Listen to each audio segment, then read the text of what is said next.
আমরা সবাই অপেক্ষা করছিলাম বিজেপির ইস্তেহারে কি থাকবে, কারণ কেন বলুন তো, বিজেপি নেতারা বলছিলেন যে 3,000 টাকা লক্ষ্মী ভান্ডার করা হবে, কিন্তু আদেও কি করা হবে? কারণ কেন, বিজেপি যতক্ষণ না ইস্তেহার প্রকাশ করছে ততক্ষণ আমরা নিশ্চিত হতে পারি না। বিজেপির নেতারা যতই বলুক, কিন্তু ইস্তেহারে আদেও কি তারা লিখেছে সেটাই কিন্তু আমরা ভাবছিলাম। কি বলে লক্ষ্মী ভান্ডারের কথাটা, কি বলে যুব সাথীর কথাটা, কি বলে তাদের বিকল্প, কি বলে এই তৃণমূলে যে সমস্ত ভাতা প্রকল্প চলছে সেগুলো কি বিজেপি এলে বন্ধ করে দেবে? সেইগুলোই কি হয়, এমন কি মহিলাদেরকে কত পার্সেন্ট সুরক্ষিত করছেন সরকারি চাকরির ক্ষেত্রে, বা চাকরিটা কি হবে, বা সিঙ্গুর, যে সিঙ্গুর নিয়ে এতবার আমরা এত প্রশ্ন তুলেছি, সেই সিঙ্গুরের অবস্থা কি হবে? সেখানে কি সত্যি বিজনেস হাব গড়ে উঠবে, শিল্পের হাব গড়ে উঠবে? সেই সমস্ত কিছু প্রশ্নের উত্তর বিজেপির সংকল্পপত্রে একের পর এক, এমনকি কৃষকের ক্ষেত্রে কত টাকা করে দেয়া হবে সেটাও কিন্তু রয়েছে এই মুহূর্তে দাঁড়িয়ে। তাহলে গল্প কথা নয়। আর সব থেকে বড় বিষয় যেটা দিল্লির ক্ষেত্রে করেছিল আপ সরকার, মহিলাদের একদম এই যে বাস পরিষেবা একদম 100% শুল্ক, সেটা সেই ক্ষেত্রেও দেখা গেল বিজেপি অভিনব প্রকল্প নিল। আমার সঙ্গে রয়েছেন রাজনৈতিক বিশ্লেষক বিশ্বনাথ চক্রবর্তী।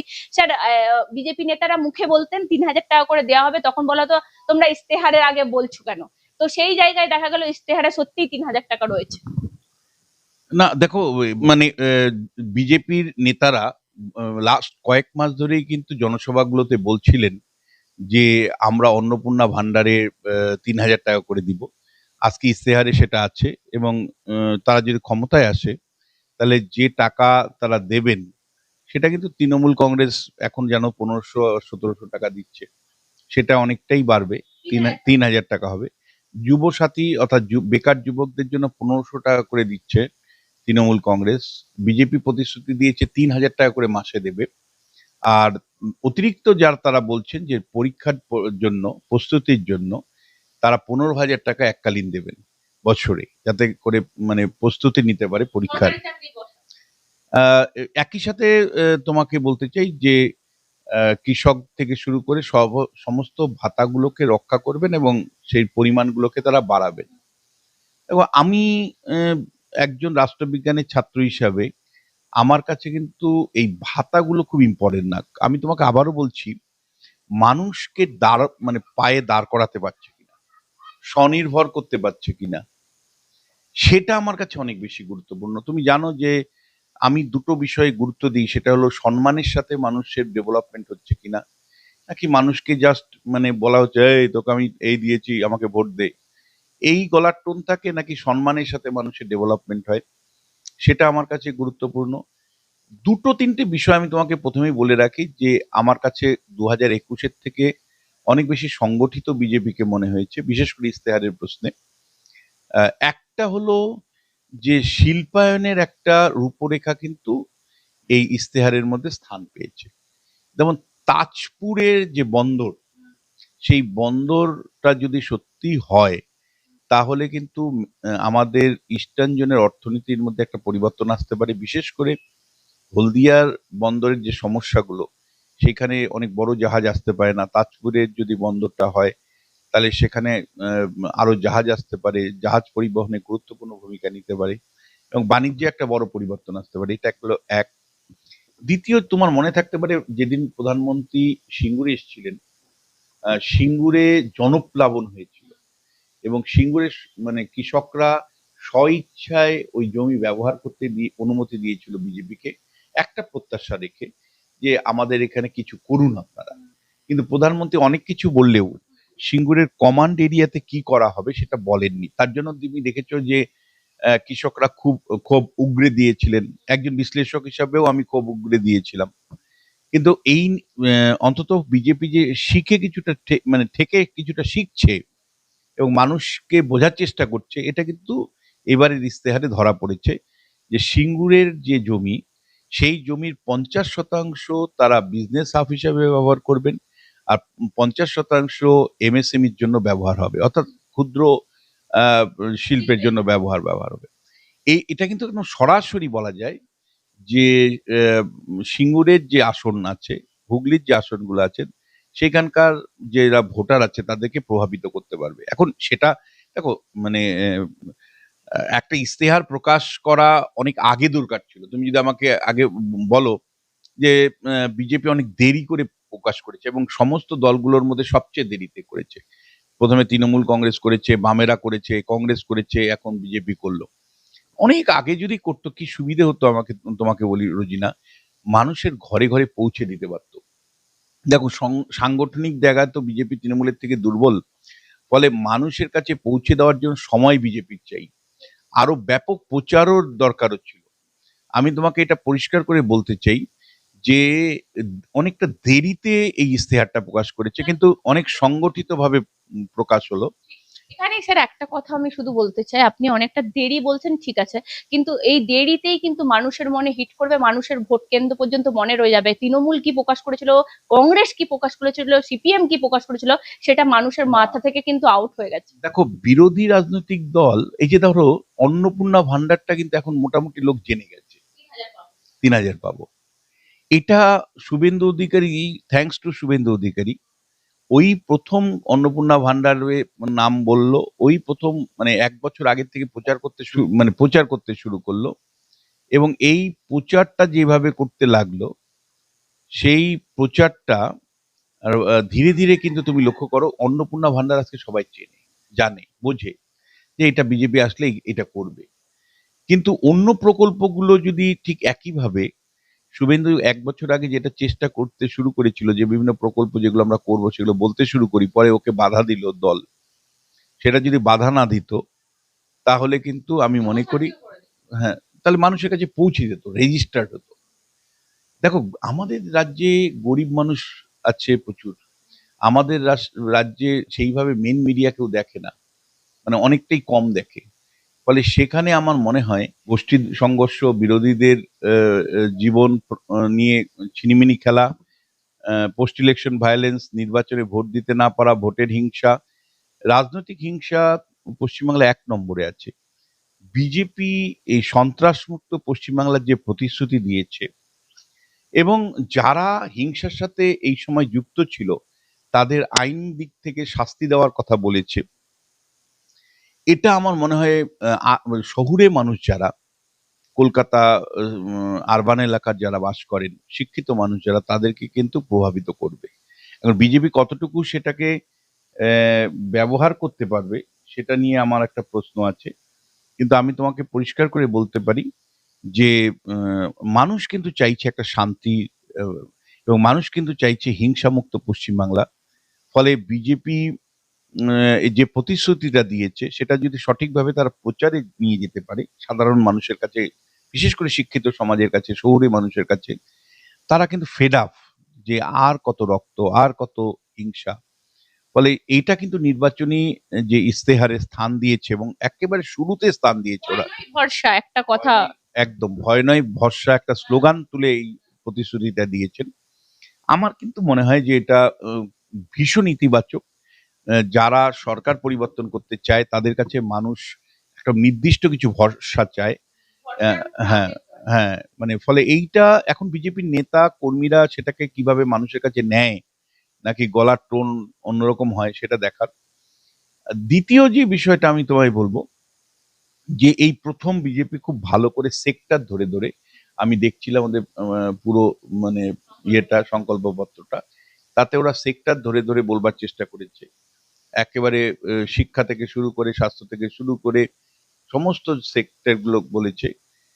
এবং একই সাথে ওনারা উম, উম, দাবি জানাচ্ছেন, এবং এবং প্রতিশ্রুতি রাখছেন যে উত্তরবঙ্গ বছরকে বছর বঞ্চিত, উত্তরবঙ্গের জন্য বিজেপি যে ফোকাস করতে চাইছে আলাদা করে, সেটা কিন্তু ইস্তেহারে স্পষ্ট করে দিয়েছে। মানে বলেছে, যদি আমরা ক্ষমতায় আসি তাহলে আমরা ইয়ে করব, মানে এইমস তৈরি করব। আমরা যদি ক্ষমতায় আসি, অল ইন্ডিয়া মেডিকেল ইনস্টিটিউটের মতন প্রতিষ্ঠান এইমস তৈরি করব। আর তারা বলছে জোকার, জোকাতে যেমন আছে ম্যানেজমেন্ট ইনস্টিটিউট, আইএমএম, আইআইএম তৈরি করবে। তারা ক্যান্সার হাসপাতাল তৈরি করবার প্রতিশ্রুতি দিয়েছে। উত্তরবঙ্গের উত্তরকন্যাকে ফাংশনাল করবার কথা বলেছে, অর্থাৎ চা শিল্প পুনর্জীবনের জন্য উদ্যোগ নেওয়া হবে, পুরনো বাগানগুলো সংস্কারের কথা বলা হচ্ছে। এবং সব মিলে কিন্তু আমি বলবো উত্তরবঙ্গের মানুষের জন্য বহু সুখবর অন্তত পক্ষে এই বিষয়টার মধ্যে রয়েছে। আবার দুর্নীতির ক্ষেত্রেও যারা চাকরি থেকে বঞ্চিত তাদের বয়সে পাঁচ পাঁচ বছর ছাড় দেওয়া হবে, এটাও একটা খুব গুরুত্বপূর্ণ বিষয়। দেখো, ওটা থেকেও আমি বলবো আহ, দুটো জিনিস বলবার চেষ্টা করেছে। সেটা হলো যে শূন্য সরকারি পদ পূরণ করা হবে, এবং বলা হয়েছে যে যত শূন্য পদ আছে পূরণ করবে তারা, এবং নিয়মিত স্কুল সার্ভিস কমিশন হবে। অর্থাৎ আবার মানে শিক্ষিত ছেলে মেয়েদের একটা গুরুত্ব থাকতে পারে। হ্যাঁ, এবং 6 মাসের মধ্যে আরো দুটো গুরুত্বপূর্ণ প্রতিশ্রুতি তারা দিয়েছেন। একটা হলো যে যে অসংরক্ষিত যে এলাকাগুলো আছে, বর্ডার এলাকা, সেখানে জমি অধিগ্রহণ করে সেই জমিতে ফেন্সিং এর ব্যবস্থা, অর্থাৎ বর্ডারে যে অসুরক্ষিত অবস্থায় আছে, এবং বিজেপির অভিযোগ রাজ্য সরকার, মমতা বন্দ্যোপাধ্যায় সরকার বছরকে বছর অবহেলা করছে জমি দেওয়ার প্রশ্নে। ফলে সরকারটা যখন বিজেপি যদি হয়, তাহলে তারা জমি দেবে, এবং সেই জমি কাজে লাগিয়ে তারা বর্ডারে যতটুকু ফ্রেঞ্চিং বাকি আছে, অর্থাৎ বেড়া দেওয়া, কাঁটাতারের বেড়া দেওয়া বাকি আছে, সেই কাজটা তারা 6 মাসে কমপ্লিট করবে। এটা তারা একই সাথে তারা বলছে যে অনুপ্রবেশকারী যারা আছে তাদেরকে কিন্তু আমরা বের করে দিব। আবার শরণার্থীদের, হ্যাঁ, অর্থাৎ অনুপ্রবেশকারীদেরকে আমরা কোনো মতে কম্প্রোমাইজ করব না, স্পেয়ার করব না, কিন্তু একই সাথে আমরা ওপার থেকে হিন্দু শরণার্থী যারা আছে তাদের প্রত্যেকে নাগরিকত্ব বা সুরক্ষা, সেটাকে আমরা নিশ্চিত করব। এইটা প্রতিশ্রুতি আকারে তারা রাখছেন।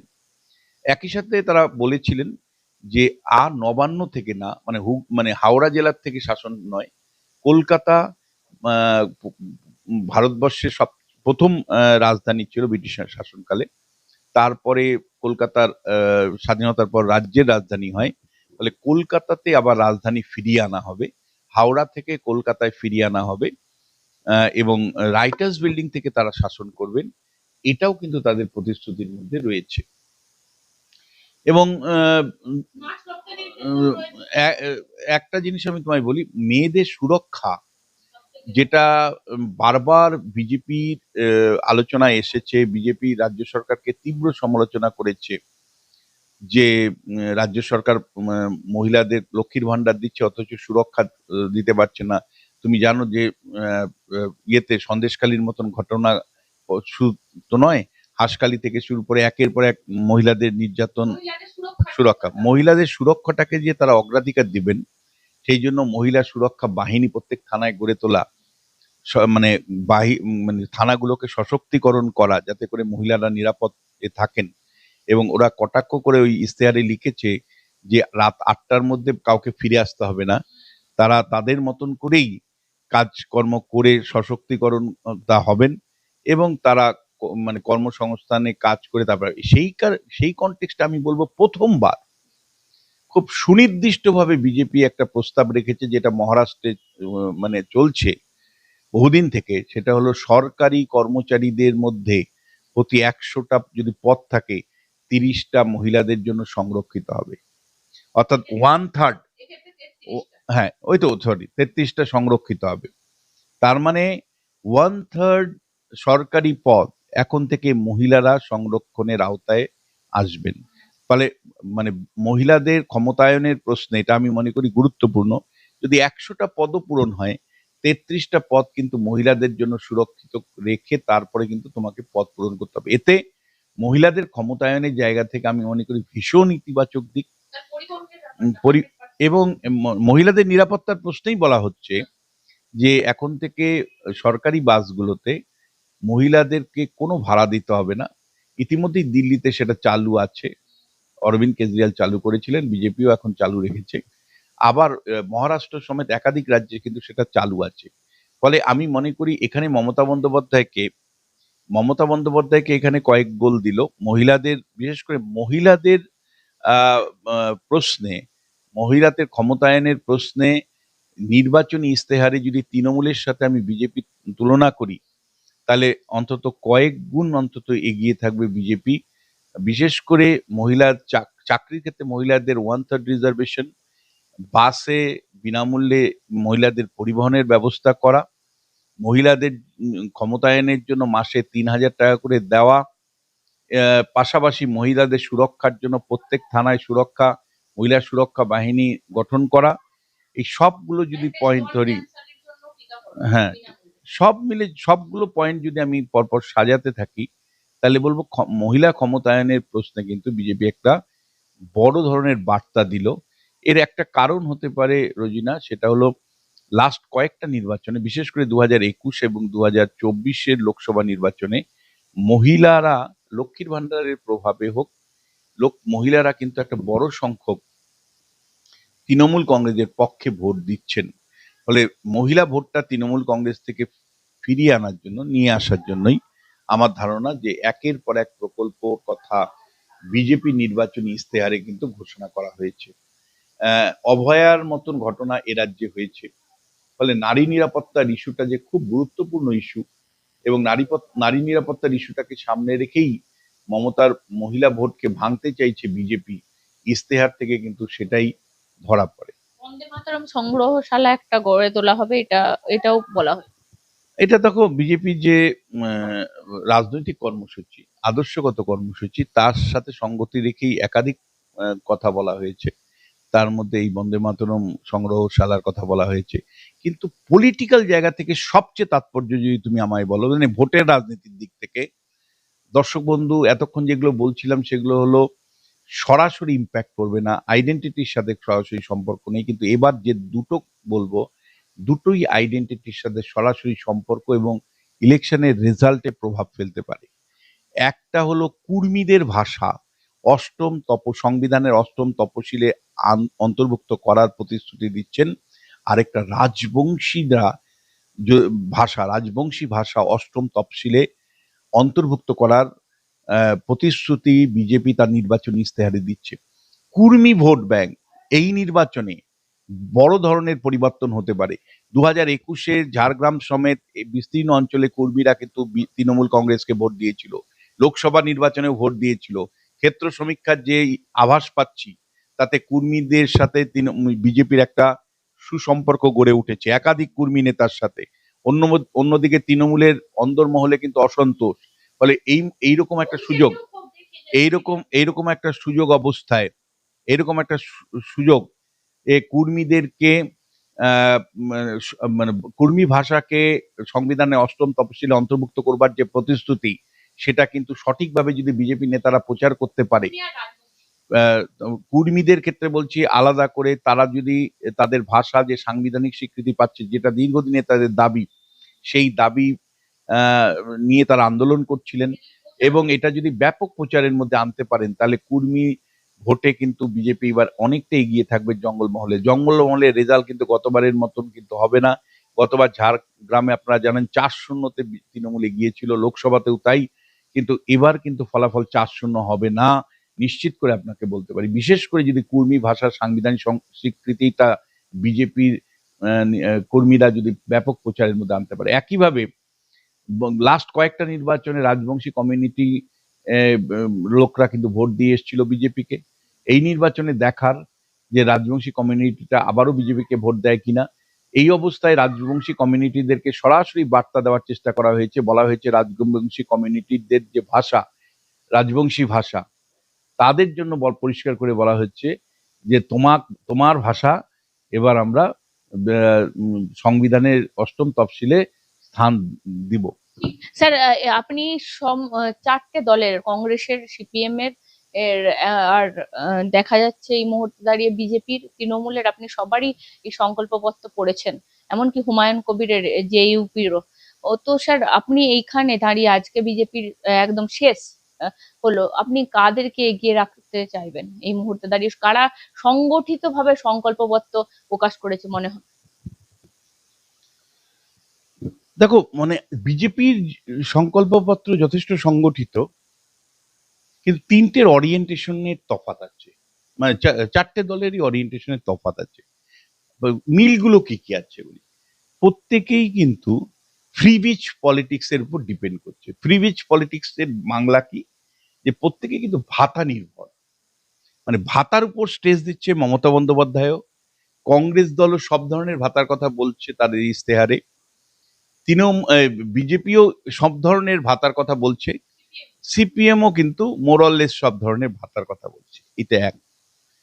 দ্বিতীয় যেটা, যে সিপিআইএম দলের মধ্যে সরাসরি আহ, মানে মজুরি বৃদ্ধি, কর্মসংস্থান তৈরির একেবারে নির্দিষ্ট রোড ম্যাপ দেওয়া হয়েছে। যেমন ওরা বলছে যে ভাই আমরা যদি ক্ষমতায় আসি তাহলে আমরা 100 দিনের কাজটাকে 200 দিন করব, এবং আমরা মানে ন্যূনতম মজুরি 750 টাকা করব। এই কথাটা কোনো রাজনৈতিক দল বলেনি। ফলে গরিব মানুষের মজুরি বৃদ্ধির প্রশ্নে সিপিএম এর যে নির্বাচনী ইস্তেহার, তাতে একটা ওরিয়েন্টেশন আমি স্পষ্ট পাচ্ছি। এটা একটা দিক। ওই এইরকম এই কর্মসংস্থানের প্রশ্নে বা মজুরি বৃদ্ধির প্রশ্নে শ্রমজীবী মানুষের হয়ে এত স্পষ্ট অবস্থান কিন্তু অন্য তিনটে দলের নেই। উল্টো দিকে শিল্পায়নের প্রশ্নে যদি আসো, তাহলে বিজেপির ইস্তেহারে পরিষ্কার একটা রোড ম্যাপ আমি দেখতে পাচ্ছি, যে শিল্পায়ন পশ্চিমবাংলায় কিভাবে করা হবে, কোন কোন বিষয়গুলোকে গুরুত্ব দিয়ে শিল্পায়ন করা হবে, তার একটা স্পষ্ট রোড ম্যাপ, রূপরেখা পাওয়া গেছে। যে ল্যাকুনাটা সিঙ্গুর নিয়েও ছিল, সেটাও তারা কিন্তু ইস্তেহারে পরিষ্কার জানিয়ে দিয়েছে। উত্তরবঙ্গের চা শিল্প থেকে দক্ষিণবঙ্গের পাট শিল্প, এই সমস্ত বিষয়গুলো, আবার একেবারে পরিকাঠামোগত বিকাশ থেকে শুরু করে তাজপুরের বন্দর ইয়ের গঠন করা, পোর্ট তৈরি করা, এই সব কিছুর একটা স্পষ্ট রূপ, অর্থাৎ ইনফ্রাস্ট্রাকচার এবং মানে পরিকাঠামো এবং শিল্পের রোডম্যাপ স্পষ্ট কিন্তু আমরা দেখতে পাচ্ছি ইয়ের ক্ষেত্রে, তোমার ক্ষেত্রে মানে বিজেপির ক্ষেত্রে। যে যেটা আমি তোমাকে এবার বলতে চাই, কোন রাজনৈতিক দলই কিন্তু স্পষ্ট জানাতে পারেনি যে এই যে মমতা বন্দ্যোপাধ্যায় 7.5 লক্ষ কোটি টাকা ঋণ নিলেন, এই 7.5 লক্ষ কোটি টাকার ঋণ সঙ্গে নিয়ে কিভাবে ডেভেলপমেন্টের জন্য বিপুল খরচা করবেন। অমিত শাহ সাংবাদিক সম্মেলনে বললেন যে যেহেতু দুর্নীতিটা বন্ধ হবে, ফলে দুর্নীতির থেকে কিছু টাকা বাঁচবে, কেন্দ্র কিছু টাকা দেবে, এই দুই মিলে কিন্তু আমরা মানে একটা মোকাবিলা করতে পারবো, ডবল ইঞ্জিন সরকার দিয়ে মোকাবিলা করব, কেন্দ্রের থেকে টাকা আসবো, এটা বুঝিয়েছে। কিন্তু বাদ বাকি তৃণমূল কংগ্রেস আগামী আবার যদি ক্ষমতায় আসে 5 বছরের জন্য, তারা 7.5 লক্ষ কোটি টাকার ঋণ নিয়ে কিভাবে আগামী দিনে এগোবেন তা তা নিয়ে কিচ্ছু বলতে পারেননি। এবং আগামী দিনে যে মানে এ রাজ্যের অর্থনীতি চূড়ান্তভাবে ভেঙে পড়বে, একটা ইকোনমিক মানে ইমার্জেন্সি চালু হবে তৃণমূল আসলে, সেটা কিন্তু আমরা কিন্তু বারবার বলছি তোমাদের চ্যানেলে বিভিন্ন জায়গায়। কংগ্রেস তার মতন করে, কংগ্রেসের যে ইস্তেহারটা তুমি দেখো, যে পরিমাণে বড় বড় করে ভাতা দেওয়ার কথা বলছে, আমি দুই একটা যদি একটু পড়ে শোনাতে পারি। কংগ্রেস ধরো, তারা বলছে ফ্রি ট্রাভেল ইন পাবলিক ট্রান্সপোর্টের কথা বলছে, তারা স্পেশাল ফান্ডের কথা বলছে, 5,000 কোটি টাকা বরাদ্দ করবে শুধুমাত্র উদ্যোগপতিদের, ছোটখাটো উদ্যোগদের জন্য। ইন্টারনেট ফ্রি লোন থাকবে, মানে ইন্টারেস্ট ফ্রি লোনের কথা বলা হচ্ছে, 2,000 টাকা পার মান্থের কথা বলা হচ্ছে। তারপরে সমস্ত ধরনের ভ্যাকেন্ট পোস্ট, মানে পোস্টগুলো ভ্যাকেন্ট তারা করবেন বলছেন। 15,000 টাকা পার ইয়ার তারা কৃষকদের দিবেন, 15,000 টাকা। তারপরে 200 ইউনিট করে বিদ্যুৎ ফ্রি, মানে বিনা পয়সায় বিদ্যুৎ কার্যত। হ্যাঁ, হেলথ ইন্স্যুরেন্স 10 লাখ টাকা এভরি ফ্যামিলি, মানে এবং ট্রিটমেন্ট মানে সমস্ত ফ্রি। এইবার প্রশ্ন হচ্ছে, এই প্রতিশ্রুতি যে বিপুল পরিমাণে দেওয়া হয়েছে, মানে কংগ্রেসের ক্ষেত্রে যেটা আমার মনে হলো যে মানে স্বপ্নে যদি ঘি খাই তাহলে, স্বপ্নে যদি পোলাও খাই তাহলে ঘি যত ইচ্ছা দিতে পারি। ফলে কোন রাজনৈতিক দলই কিন্তু রাজ্যের যে আর্থিক দুরবস্থা, বিপুল লোন নিয়ে মমতা বন্দ্যোপাধ্যায় রাজ্যটাকে বলা যায় ক্রাইসিসের মধ্যে ফেলে রেখেছেন, শেষ করে দিয়েছেন, সেইখান থেকে কি করে আমরা বেরিয়ে আসব, কি তার কিন্তু রোড ম্যাপ কারো কাছেই নেই। ফলে শেষ পর্যন্ত প্রতিশ্রুতিগুলো প্রতিশ্রুতি নয়, তো শেষ পর্যন্ত কিন্তু আমরা মানে আশঙ্কা প্রকাশ করি যে অনেক সময় নির্বাচনী ইশতেহারে প্রতিশ্রুতি দেওয়া হয়, সরকারে ক্ষমতায় আসলে সেগুলো কিন্তু লোক ভুলে যায়। মানে সবগুলো রাজনৈতিক দলের কাছেই আমার প্রশ্ন যে কেবলমাত্র ভোটারদের ভোলানোর জন্য এত প্রতিশ্রুতি দিচ্ছেন, শেষ পর্যন্ত সেগুলো কার্যকারী করে দেখাবেন তো?